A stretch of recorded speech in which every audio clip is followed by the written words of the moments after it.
제가 가장 힘들었던 건 탄자니아에서 그 뮤직포원이라고 하는 지부장으로 활동할 때였던 것 같아요. 아무래도 잘못했던 걸 수정해야 되는 입장이다 보니까 이렇게 하면 안 되고 이렇게 해야 돼요 이렇게 얘기를 했는데 직원들은 되게 기분이 나빴던 것 같아요.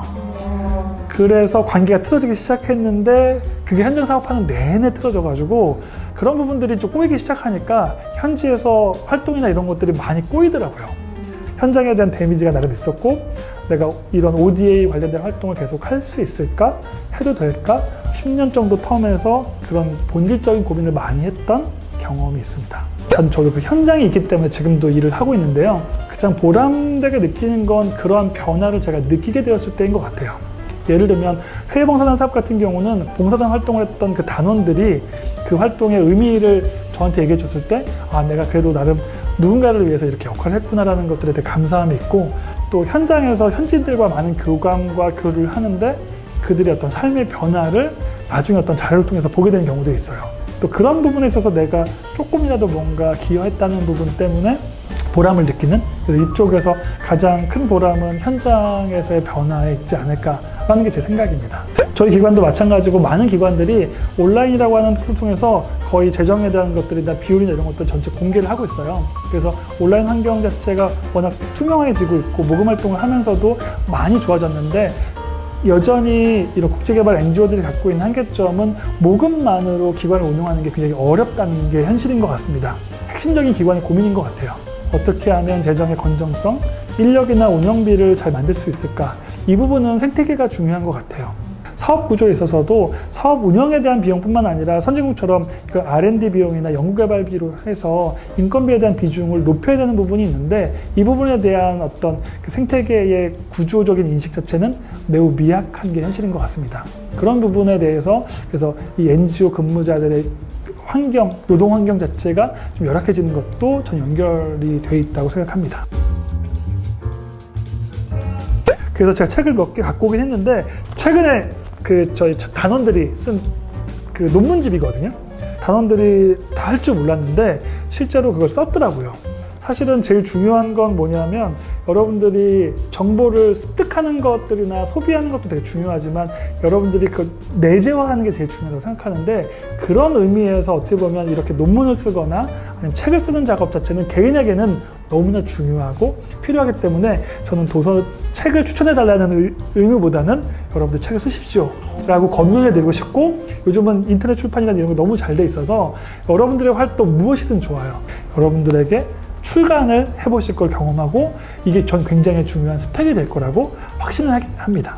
사실은 제가 갖고 있는 커리어 중에 하나가 적정기술 파트거든요. 그래서 적정기술 관련돼서 국내에서 처음 연구 논문 쓰고 그걸 이제 해외 개발과 연결해서 했던 제 나름 자부심이 있는 분야 중에 하나인데 외교부든 아니면 뭐 코이카든 아니면 NGO든 전문가로 인정받는 게 중요한데 그 전문가가 되기 위해서는 무엇보다 전문 지식과 경험이 필요한데 경험을 만드는 거 시간이 많이 걸려요. 하지만 책은 짧게 할 수 있다. 가성비가 좋다.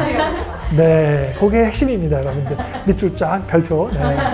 중요한 건 스페셜리스트가 되는 게 되게 중요하죠. 그래서 어떤 기술적인 부분이나 자격증도 아주 전문 분야가 있다면 도움이 돼요.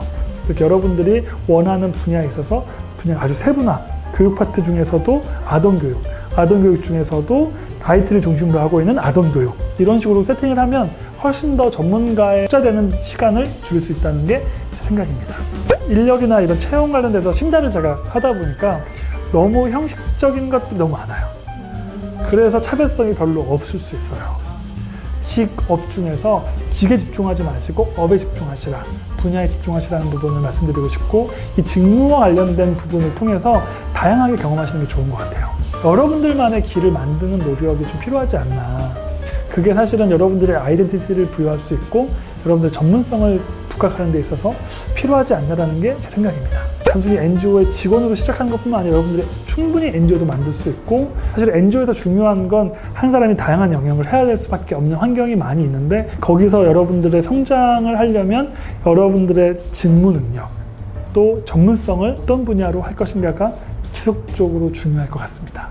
네, 힘내시고 또 도전하기엔 되게 의미 있는 것 같고 아직 알려지지 않은 NGO들이 너무나 많기 때문에 그 직무적인 특징을 가지고 조사하다 보면 굉장히 전문화된 NGO가 많아요. 차별성과 전문성을 가지고 여러분들의 길을 개척한다 그러면 굉장히 많은 기회가 여전히 있는 곳이라고 생각합니다. NGO는 제 인생의 또 다른 하나의 삶인 것 같아요. 그래서 평생 저는 NGO 활동을 할 것 같고 앞으로 하고 싶은 것 중에 하나가 뭐냐라고 했을 때 지금 제가 아직은 내부 결제가 나지 않은 프로젝트인데 이런 거 좋잖아요. 이렇게 아직 공개되지 않은 프로젝트인데 먼저 여기서 이렇게 딱 최초 공개 이런 거 필요한 거 맞죠? NGO는 현장을 제공하고 이 스타트업들은 기술을 제공하는 이 콜라보를 프로젝트화하는 작업들을 기획서를 쓰고 있습니다. 여러분들도 응원해 주실 거죠? 네, 감사합니다.